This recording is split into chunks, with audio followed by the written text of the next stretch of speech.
All right, 1.3, using midpoint and distance formulas. Starting off with definitions. A midpoint is the point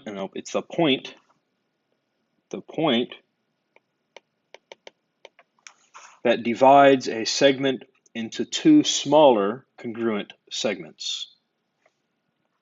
All right, so if we have a segment here, and something is right between it, cuts it in half, right? And those two smaller pieces are equal, right? Cutting it in half. A segment bisector is a point, a line, a ray, or a line segment, or a plane that intersects the segment at the midpoint, okay? So the midpoint is the spot where it's cut in half. The segment bisector is the thing that cuts it in half, okay? And the word bisect, hopefully we know that. To bisect means to cut in half, or to break in half, to separate in half. All right, number one. Identify the midpoint and the segment bisector of segment AB. Then find AB, find the length. So we have the midpoint M, so the midpoint is M. Remember, the midpoint is the spot where it's cut in half, right? The segment bisector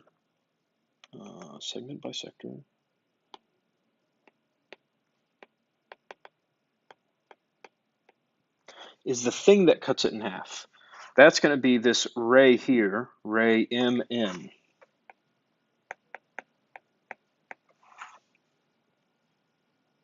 Right? So we're just trying to find AB. We have these two pieces that are cut in half. It's marked on there that they're equal. We have some x's in there I'm going to have to solve. So I'm going to say, to start off, 3x minus 4 equals 2x plus 1. Whenever I solve, I'll subtract 2x from both sides, and I'll add 4. That leaves me with x equals 5. Now I'm going to plug my x in to get my actual length. So I'll say 3 times 5 minus 4. What's that going to give me? 3 times 5 is 15, minus 4 is going to be 11. And I'll do that to the other side as well. So 2 times 5 plus 1. Well, 2 times 5 is 10, plus 1 is 11. So that makes sense. Each half is equal to the same thing, right? They're both equal to 11. So my whole thing, AB, is going to be equal to 11 plus 11, which is 22. So AB is 22.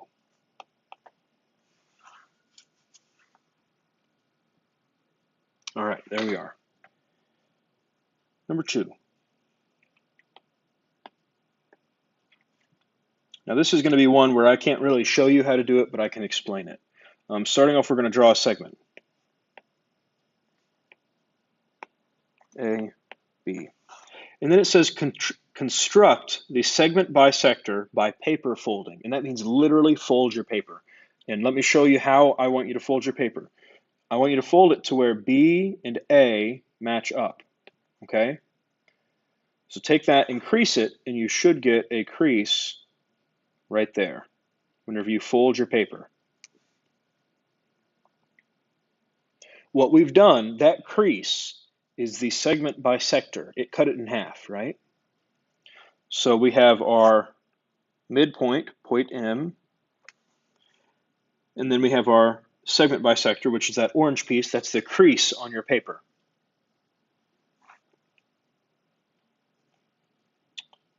All right, cool. Next up, the midpoint formula. The midpoint is halfway between the endpoints, right? That makes sense.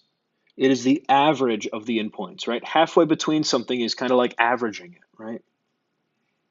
So what we say is we have A at x1, y1, and B at x2, y2. Then the midpoint is going to be at x1 plus x2 over 2. Now let's look at that for just a second. What that does is it takes the x's, it adds them up, and it divides them by 2. That's how you find the average of two numbers, right? If I told you to find the average of 1 and 5, you would add them up and then divide by 2, right? 1 and 5 would give us 6, divided by 2 is 3. And 3 is halfway between 1 and 5. That's what we're doing here. It has some variables, so it looks a little uglier, but that's what's happening. And then we have the same thing, y1 plus y2 over 2. Now we're talking about in this one, if we had like a coordinate plane where we had A being like, I don't know, -5, 3, and then B being, I don't know, 2, 1, okay? That would be how to find the spot halfway between them there. All right? Let's do an example, and hopefully it makes a little bit more sense. The endpoints. The endpoints of segment RS are R, -8, 7, and S, 5, 1. Find the coordinates of the midpoint M. So I'm not going to draw this too well, but I'm going to show us about what it is. R would be over here, and S would be over here. This is segment RS, and we want to find the midpoint halfway between it, right? I'm going to use my midpoint formula. So my midpoint, and I'll call it M, is going to be at, I average my x's, so I'm going to take -8 and 5, -8 plus 5 divided by 2. And then I'm going to do that same thing to my y, so I'll have 7 and 1. So 7 plus 1 divided by 2. All right, so M will be, well, -8 plus 5, what is that? 5 minus 8 is going to be -3 over 2. And then here I have 7 plus 1. 7 plus 1 is 8. Divided by 2 is 4. So my midpoint is at -3/2, 4. Which if we look back at our picture, -3/2 would be somewhere in this region. And then up 4, somewhere in there. So my picture wasn't perfect, but I think we can kind of see that it was close. Number 4. The midpoint, let me give some more space. The midpoint of segment JK is M2, -3. One of the endpoints is J4, 1. Find the coordinates of K.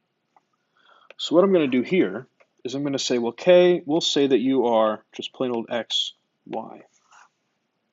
Okay? We're going to have to find X, and we're going to have to find Y. Let's draw a rough sketch of what we think this is going to be. J is at 4, 1, so it'll be here.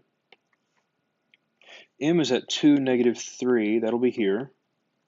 So that would make K somewhere in this region. Okay?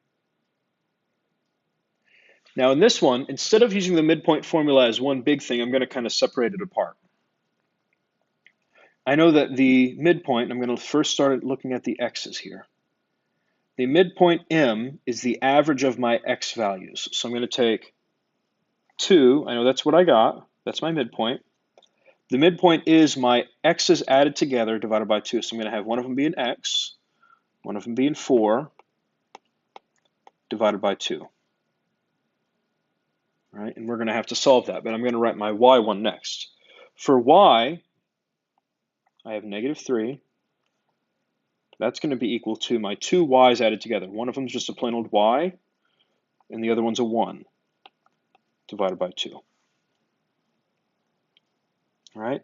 Again, what I'm saying here is I have my x and my other x divided by 2 to give us my midpoint. So let's solve this one on the left. To do that, I will multiply both sides by 2 to get rid of the denominator. and that's going to give me cancel on the right, and I'm going to get 4 equals x plus 4.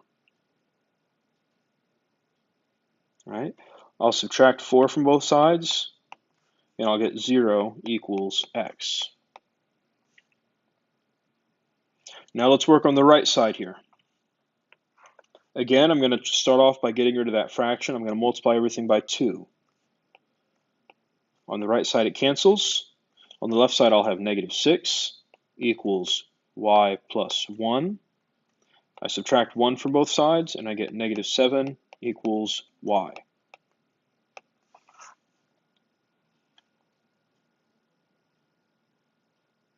So what I've done here is I've found my point K. It's supposed to be at 0, negative 7.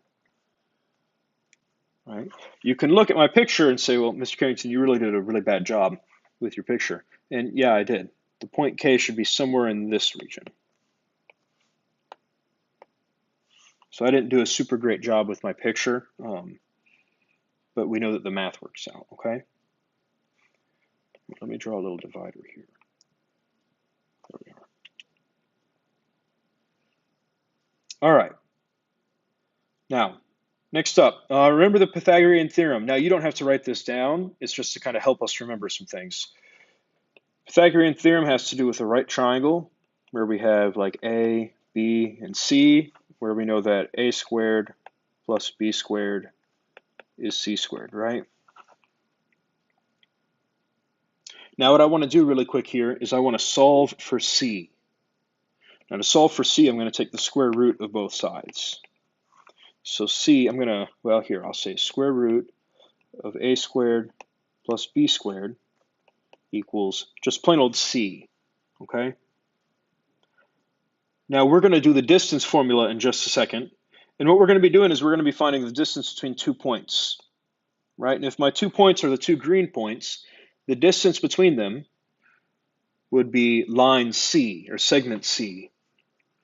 So I'm going to have to find out how long is C, okay? And it looks a little bit uglier than this whenever we actually do it, but hopefully it'll make a little bit of sense. So this is the distance formula. If we have 2 points, A and B, then our distance is going to be the square root of our x values subtracted squared plus our y values subtracted squared. With the Pythagorean theorem, what this would look like would be C equals the square root of A squared plus B squared. That's where that comes from. So let's try to use the distance formula. Let's try to use it.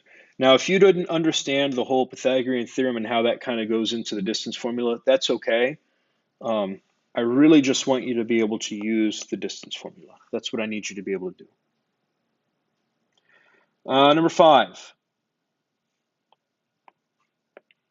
The endpoints of segment RS are R, negative 8, 7, and S, 5, 1.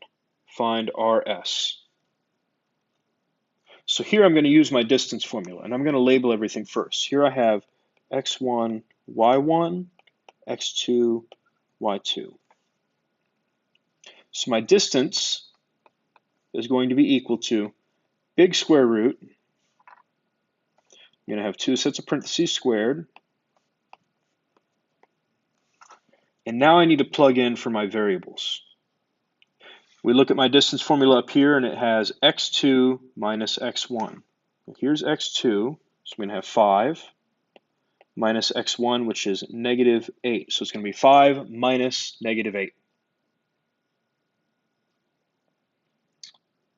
All right, and for our y's, I'm going to have 1 minus 7. Okay. The rest of this is just kind of doing the algebra of it. Okay, we've done the big meat of the problem. Remember that if we have a double negative where we have 5 minus minus 8, that turns into a plus. So I'm going to have big square root 5 plus 8. And also, I highly suggest that you don't try to type the whole thing in the calculator right away. Okay, there's way too much here to type in a calculator, and you'll probably end up messing up if you do it. So 5 plus 8, 5, 6, 7, 8, that'll be 13 squared, plus 1 minus 7 is going to be negative 6 squared. Now I'm going to type this in my calculator, 13 squared. That gives me 169. And negative 6 squared is going to be positive 36. All right. Now, if I can find a calculator sitting near me. Oh, here's one. I'm going to type in my calculator 169 plus 36. And that gives me 205. So this is going to be equal to the square root of 205. And now that we have all of it simplified, I'm going to take my calculator and I'm going to type in the square root. So I'm going to type in square root of 205, and I get 14.3. And we'll just leave it right at 14.3. So that's how long that segment is, okay? To write our answer, we're going to say that RS equals 14.3, okay? All right, I know that's kind of a long problem. I know that that's kind of confusing with the distance formula, but hopefully we're able to work our way through it. Always make sure that you have this distance formula, the actual formula, written somewhere, okay? You're going to need to reference that for a lot of homework problems.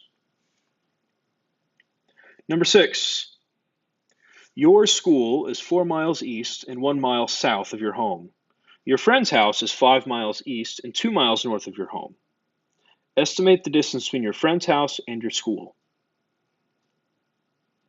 All right, so let's start off by drawing a picture. We'll have the dot, this is home. Okay, your school is 4 miles east, and east is normally right to the right of us, right? So I'm going to say 4 miles east and 1 mile south. I'm going to go right 4 and down 1. So 1, 2, 3, 4, and down 1. That puts a dot right there. And that is the school.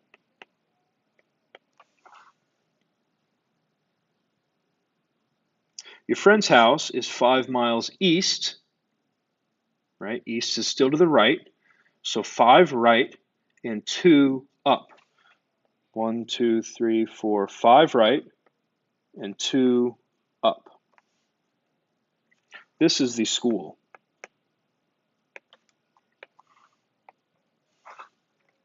Estimate the distance between your friend's house and your school. Oh, excuse me, I mislabeled that. This is supposed to be the friend's house. I'm sorry.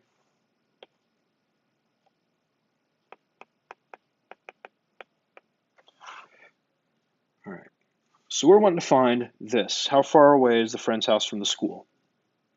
Now what I'm going to do is I'm going to draw a right triangle, and I'm going to use the Pythagorean theorem here, because I think that's a little bit faster. So if I draw my triangle in here, there's my little right angle. I know that this is 1 unit, and I know that the other one is 3 units. And then I have my C, or you can call it X, you can call it whatever you want. That's going to be your hypotenuse, right, the long side. So I know that 1 squared plus 3 squared equals C squared. 1 squared is 1, 3 squared is 9, equals C squared.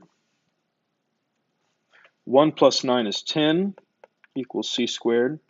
So C is the square root of 10. And let's go ahead and type that in a calculator. Square root of 10, that gives me 3.2. So we'll say 3.2, and what's our units? Our units are miles.